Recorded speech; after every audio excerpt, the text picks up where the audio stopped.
아가서 1장 1절에서 6절의 말씀입니다. 아가서 1장 1절에서 6절의 말씀 제가 읽겠습니다. 솔로몬의 가장 아름다운 노래, 나에게 입맞춰 주세요. 숨막힐 듯한 임의 입술로. 임의 사랑은 포도주보다 더 달콤합니다. 임에게서 풍기는 향긋한 내음, 사람들은 임을 쏟아지는 향기름이라고 부릅니다.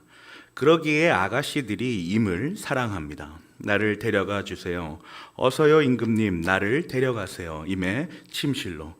우리는 임과 더불어 기뻐하고 즐거워하며 포도주보다 더 진한 임의 사랑을 기리렵니다. 아가씨라면 누구나 임을 사랑할 것입니다.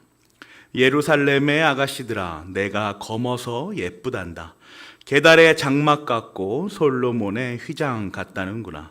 내가 검다고, 내가 햇빛에 그을렸다고 나를 얕갈보지 말아라.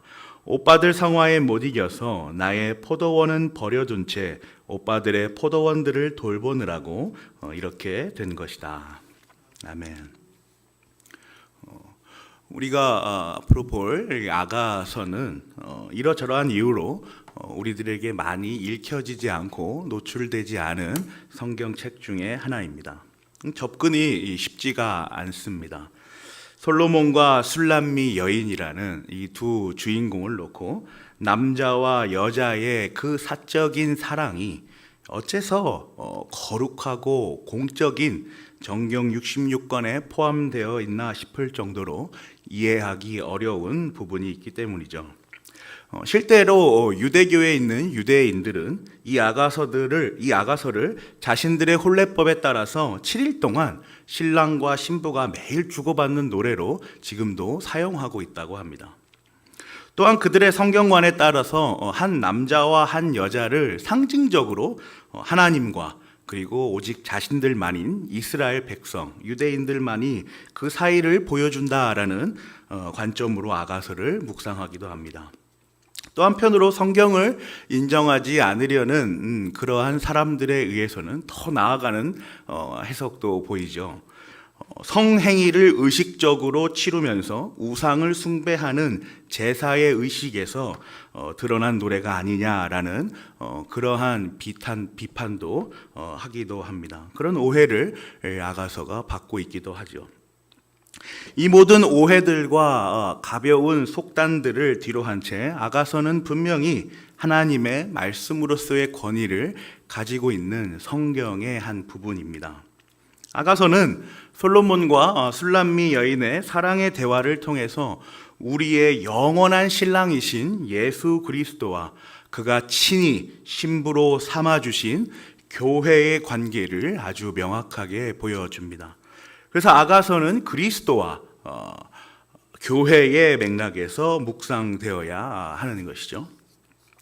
앞으로 우리는 한동안 금요일에 아가서를 살펴볼 것인데 그 방향과 함의가 이렇습니다.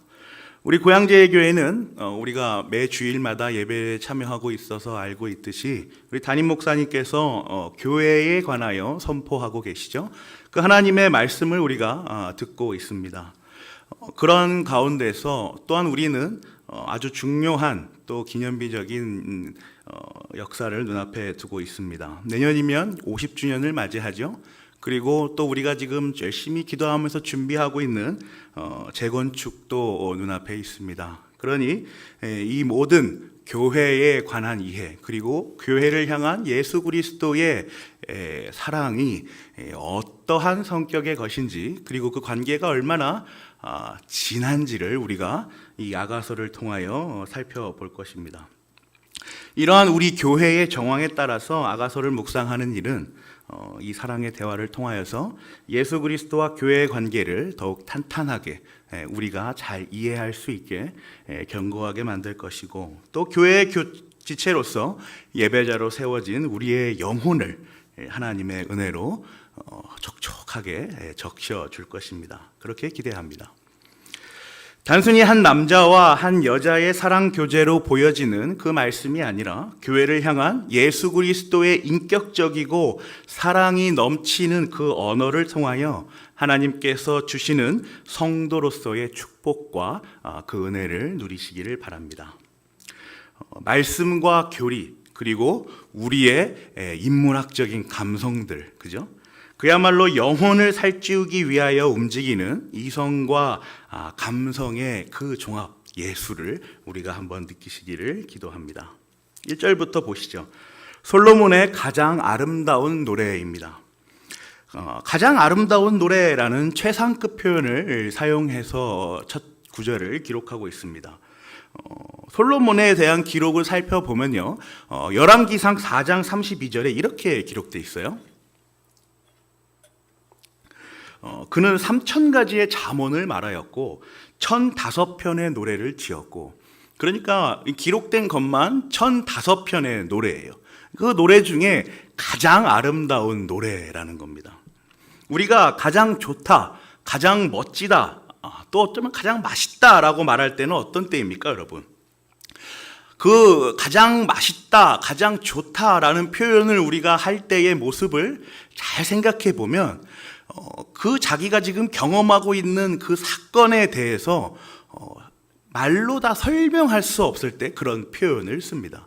그렇지 않아요? 그렇게 우리가 가장 좋다라는 말을 쓸 때 정말 그것이 가장 좋은 게 아니라 어느 정도 설명할 수 있는 것이라면 자신의 그 감정이나 이성이나 이런 것들을 활용해서 그 좋음이 어떤 의미인지를, 이건 편리해서 좋고 이거는 좀 간편해서 좋고 이거는 예뻐서 좋고 뭐 이런 식으로 설명할 것 아니에요, 그죠? 그런데 그런 표현을 다 담아낼 수 없을 때 우리는 그거 아주 좋아, 가장 좋아라는 표현을 쓴다라는 거예요. 그래서 최상이라는 신비와 그 비밀을 말로 다 담을 수 없을 때 우리는 그것이 최고야, 가장 좋아라는 표현으로 그 경험을 대신하여 설명합니다. 성경에서는 이와 같은 표현이 가장 먼저 사용된 곳이 어디일까요? 창세기로 가보겠습니다. 창세기 2장 23절입니다. 그때 그 남자가 말하였다. 이제야 나타났구나 이 사람. 뼈도 나의 뼈, 살도 나의 살. 남자에게서 왔으니 여자라고 부를 것이다. 이런 말씀이 있어요. 이 부분에서는 개역개정이 조금 더 원어에 가깝게 표현했는데요. 보세요. 뼈 중에 뼈요, 살 중에 살이라, 이런 말씀이죠. 뼈 중에서 가장 훌륭한 뼈고 살 중에서 가장 아름다운 살이라는 의미입니다. 남자가 여자에게 표현한 인류 최초의 사랑 고백입니다. 정말 아름답지 않아요? 솔로몬은 지금 자신이 사랑하는 술람미 여인에게 부른 이 노래를 가장 아름다운 노래, 내가 이거 다 담아낼 수 없을 만큼 정말 아름다운 노래야 라는 그 내용을 담아서 이 노래를 기록하고 있습니다. 이미 창세기에 있었던 이 사랑 고백을 이미 알고 있는 사람처럼 말이죠. 예수님께서 교회를 바라보실 때도 마찬가지입니다. 예수님께서 교회를 바라보실 때 어떻게 말씀하십니까? 내 뼈 중에 뼈요, 살 중에 살이다. 내가 부른 가장 아름다운 노래를 통하여 그 교회를 내가 부르겠다, 이렇게 말씀하시는 거예요. 이 문학적인 표현을 신학적으로 좀 이해해보면 어떻습니까? 실제로 교회는 예수 그리스도께서 자신의 육신을 죽음으로 기꺼이 이끌며 세우신 가장 아름다운 몸이자 뼈요 살입니다. 예수님께서 그렇게 세우신 교회인 것이죠. 자발적으로 기꺼이 성부 하나님께 순종하며 내가 이 일을 어렵지만 순종하겠습니다, 수행하겠습니다 라고 말씀하시면서 자신이 머리 되시며 몸된 교회를 세상 가운데 세우신 것입니다. 이 아름답고 엄청난 사랑 고백을 우리는 아가서 말씀을 통하여 봤습니다. 이어서 등장하는 인물들을 한번 보세요. 어떤 사람들이 등장합니까? 2절부터 6절인데요. 인격이 향기로운 남자를 사랑하는 여인이 등장하죠. 그리고 자신을 사랑하는 여인을 왕궁으로 데려가는 남자가 나옵니다. 또 그 사랑의 향연에, 그 사랑의 축제에 정말 참여하고 싶어하는 여인들이 기록되어 있어요. 그리고 그것을 그렇게 남자가 여자를 왕궁으로 데려가는 걸 시기하고 질투하는 예루살렘 딸들이 또 기록되어 있습니다. 상황이 그려지세요, 여러분? 한 남자가 한 사랑하는 여자를 위하여 노래를 부릅니다. 가장 본인이 아름답다고 생각한 얼마나 많은 언어들을 사용하여 노래를 부르죠. 그리고 그 여인은 그 노래에 따라, 그 부르심에 따라 따라가는 거예요. 그리고 그 주변에 있는 사람들은 야, 정말 좋겠다 라고 말하고, 또 한편으로 어떤 사람은 야, 정말 부럽다 라는 시기와 질투도 하는 것입니다. 2절 보세요. 나에게 입 맞춰주세요. 숨 막힐 듯한 임의 입술로 임의 사랑은 포도주보다 더 달콤합니다. 여러분, 입맞춤, 키스는 어떤 것입니까? 말하지 않아도 자신의 감정과 메시지를 충분히 담아내는 행위의 사랑의 언어입니다. 한번 생각해 보세요. 입 맞출 때, 키스할 때 그 순간에 누군가가 말을 한다고 생각해 보세요. 분위기가 완전히 깨지지 않겠어요? 그래? 그 행위 자체가 완전한 언어인 거예요. 입맞춤과 키스한다는 건 그 행위 하나만으로 이 두 사람이 정말 그 사랑의 언어를 교감하고 나누고 있구나라는 그 메시지를 담겨주는 겁니다. 교회는 예수 그리스도와의 입맞춤을 언제나 염원합니다. 언제나 바라요. 자신을 위한 희생과 사랑과 헌신을 아낌없이 주는 주체가 바로 예수 그리스도이시기 때문입니다. 그런데 생각해 보세요. 진정한 영혼의 입맞춤, 이 입맞춤에는 분명하고 견고한 매개가 필요합니다. 중간에 뭔가가 있어야 돼요. 이 남자와 이 여자가 분명히 나를 사랑하는구나 라는 확신하도록 만드는 어떤 매개가 있어야죠. 그래서 우리는 뭐 어떤 선물을 주기도 하고 또 어떤 헌신을 하기도 하고 그런 매개를 만들기 위해 열심히 서로가 자신의 사랑을 표현하지 않습니까? 그래야 입맞춤이라는 사랑의 언어를 서로가 나눌 수 있는 거예요. 예수 그리스도와 교회를 이어주는 견고하고 분명한 매개가 무엇입니까? 바로 믿음입니다. 교회가 예수 그리스도와 입맞출 수 있는 것은, 연합할 수 있는 것은 하나님께서 택하신 자들에게 부어주시는 은혜의 선물인 그 믿음 때문에 그 교회와 예수 그리스도가 입맞출 수 있는 거예요. 그래서 그 믿음이 없으면 교회는 예수 그리스도와 입맞출 수 없는 것입니다. 그 키스라는 사랑의 언어를 나눌 수가 없는 거죠. 예수 그리스도와 교회가 서로 그렇게 입맞추기를 영원합니다. 어느 한쪽의 일방적인 사랑이 아니라 쌍방의 사랑으로서 그 언어를 서로가 교제하는 것이죠. 그런데 이 사랑의 사실, 이 사랑의 메시지, 이 언어를 신약에서 사도 바울은 이렇게 표현해요. 보세요. 고린도전서 13장 12절입니다. 지금은 우리가 거울로 영상을 보듯이 희미하게 보지만은 그때에는 얼굴과 얼굴을 마주하여 볼 것입니다. 지금은 내가 부분밖에 알지 못하지만은 그때에는 하나님께서 나를 아신 것 같이 내가 온전히 알게 될 것입니다. 사도 바울은 얼굴과 얼굴을 마주할 날을 소망하고 기대하고 기다리고 있는 거예요. 바울 서신을 통하여 우리는 바울이 얼마나 날카롭고 이성적이고 정교한 논리를 구사하는지 그의 성향을 우리가 알지 않습니까? 그런데 그도 이런 촉촉한 감성이 있는 거예요. 하나님과 내가 얼굴과 얼굴을 마주하고 서로가 그 작은 것 하나까지라도 다 교감하고 알 수 있는 그때가 온다면 내가 얼마나 행복할 것인가, 이 감성이 있는 거죠. 이어서 3절을 보세요. 임에게서 풍기는 향긋한 내음, 사람들은 임을 쏟아지는 향기름이라고 부릅니다. 그러기에 아가씨들이 임을 사랑합니다. 사랑의 입맞춤을 하는 동안 교회는, 예수 그리스도와 그 키스를 하는 동안 교회는 아주 독특한 경험을 합니다. 향기를 맡아요.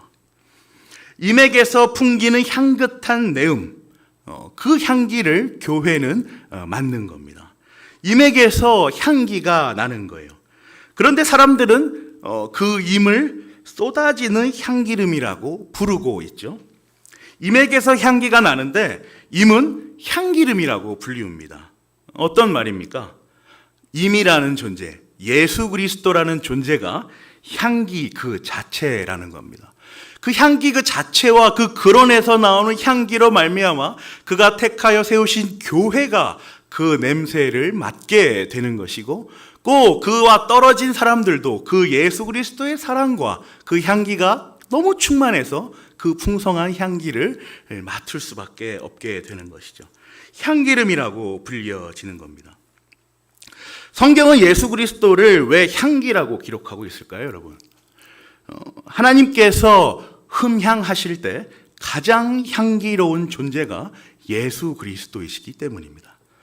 단절되어 있던 하나님과 우리 사이를 화목하게 하셨던 예수 그리스도의 죽음, 이 죽음은 하나님께서 가장 기쁘게 흠향하시고 가장 즐거워하신, 가장 만족해 하신 단 한 번의 제사입니다.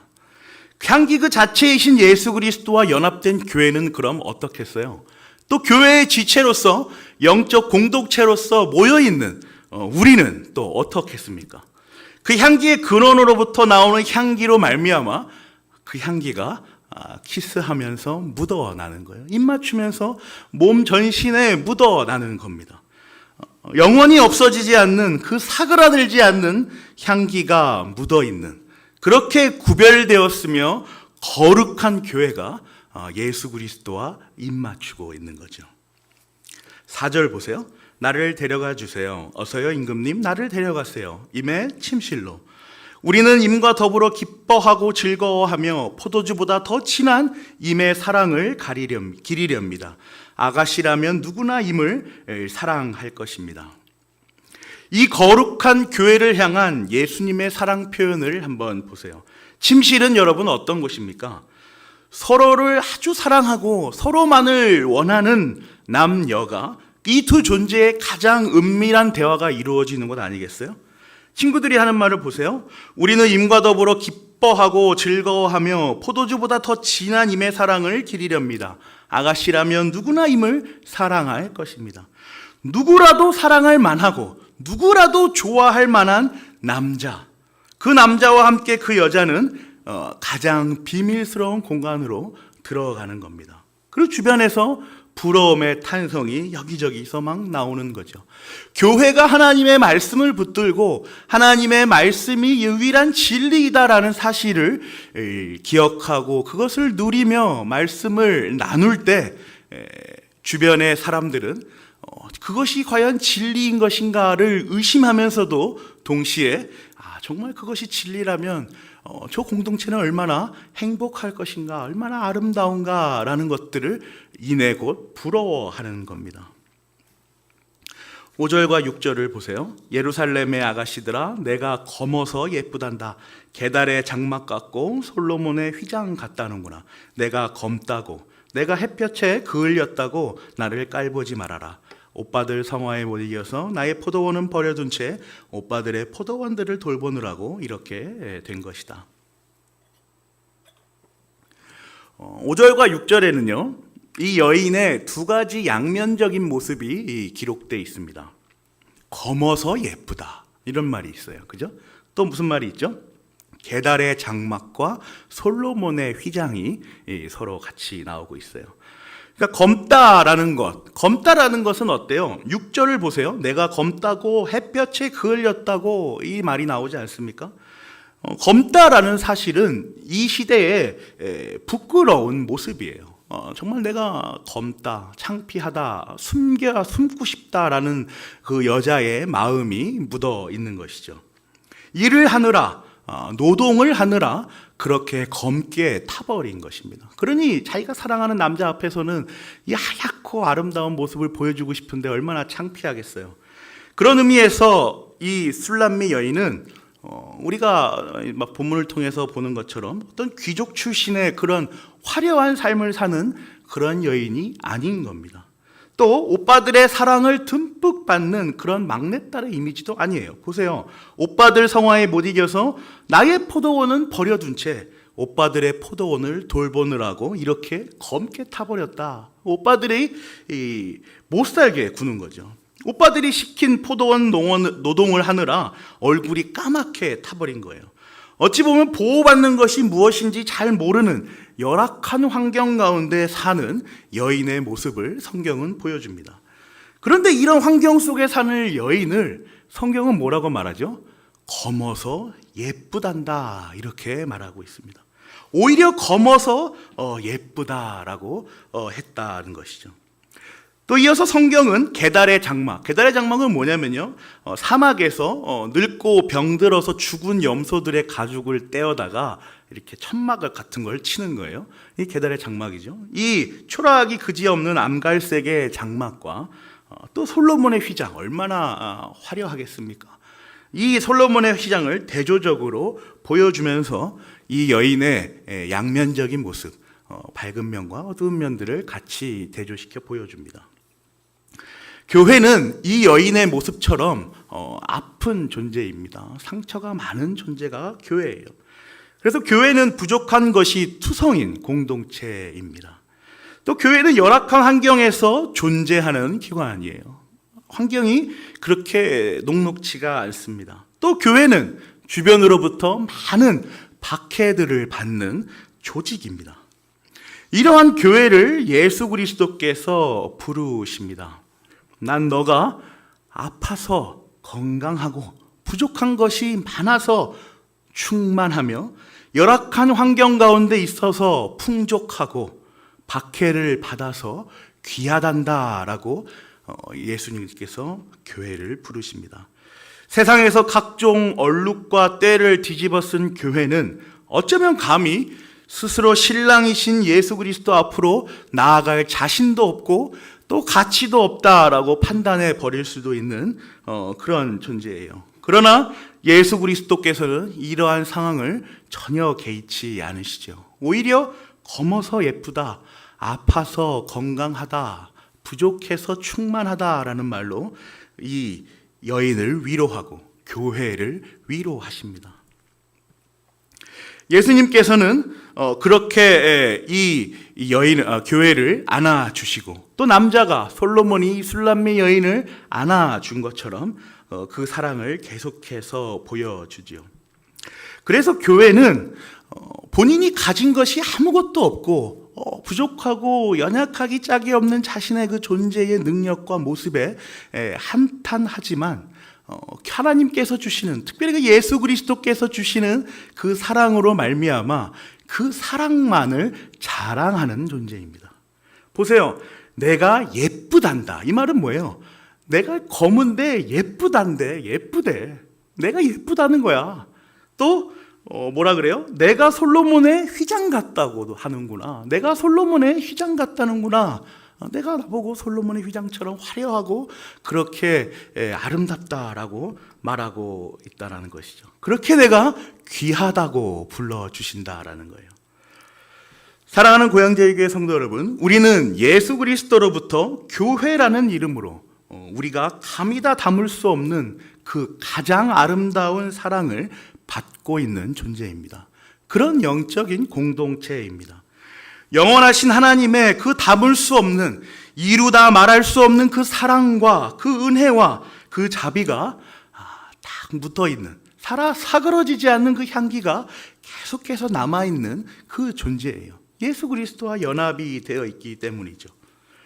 그 우리 교회의 존재의 근거가 바로 여기에 있습니다. 예수 그리스도께서 건네시는 그칠 줄 모르는 사랑, 또 예수 그리스도와의 떨어질 줄 모르는 견고한 연합, 또 시간과 공간을, 모든 상황을 초월하여 언제나 아름답다, 언제나 귀하다, 언제나 예쁘다라고 말씀하시는 따스한 고백이 우리의 사랑의 근거이기 때문입니다. 이 사랑의 근거는 변하지 않는 거예요. 하나님께서 우리에게 주신 자비와 사랑이 예수 그리스도로부터 실행되어 우리의 마음속에서 성령 하나님이 불러일으키는 그 믿음의 역사와 우리의 성도됨의 고백은 그러므로 그칠 줄 모르는 홍수와 같이 풍성한 것입니다. 교회는 이 과분한 사랑의 언어를 고스란히 받아내고 있는 하나님께서 세우신 기관이며 조직이며 영적인 공동체입니다. 저와 여러분이 이 공동체에 속하여서 하나님께서 하시는 말씀을 듣고 하나님께 찬양을 드리며 하나님께 간구하는 것이죠. 그리고 우리의 주어진 삶들을 살아내는 것입니다. 이 시간 우리가 이 사랑받는 교회를 위하여 또 교회의 공동체인 우리를 위하여 기도하시기를 원합니다. 기도하시죠. 첫째로 우리 고향제일교회가 하나님께서 세우신 영적 공동체로서 이 시대에 참으로 진리를 수호하여 내는 귀한 복음의 사명을 잘 감당해낼 수 있도록 기도하시기를 바랍니다. 또 이를 위하여 영적인 지도자로서 앞장서서 지휘하시는 우리 담임 목사님의 영적인 강건함을 위하여 기도하여 주시고, 또 우리 세 분의 귀한 장로님들과 또 집사님들, 권사님들, 매주 새롭게 찾아오시는 복음의 목마른 자들, 그 모두가 예수 그리스도로부터 흘러나오는 이 사랑의 생수의 강을 사모하는 그리스도의 향기를 뿜어내는 영적인 공동체로 강건하게 세워질 수 있도록 기도하시기 바랍니다. 또 두 번째로 내년 50주년을 맞이하여 노후된 교회의 재정비와 재건축, 그리고 각종 교회 사역들이 하나님의 은혜로 그 뜻만을 의지하여 나아갈 수 있도록 우리가 기도하기를 원합니다. 끝으로 우리가 사랑하는 다음 세대들이 복음을 경험하고 인격적으로 예수 그리스도를 만나며 그리하여 그 복되며 영광스러운 그리스도와의 연합을 경험하게 되는, 그렇게 신앙을 고백하는 성도로서 잘 자라날 수 있도록 이 세 가지를 위하여 우리가 기도하기를 원합니다. 기도하시겠습니다.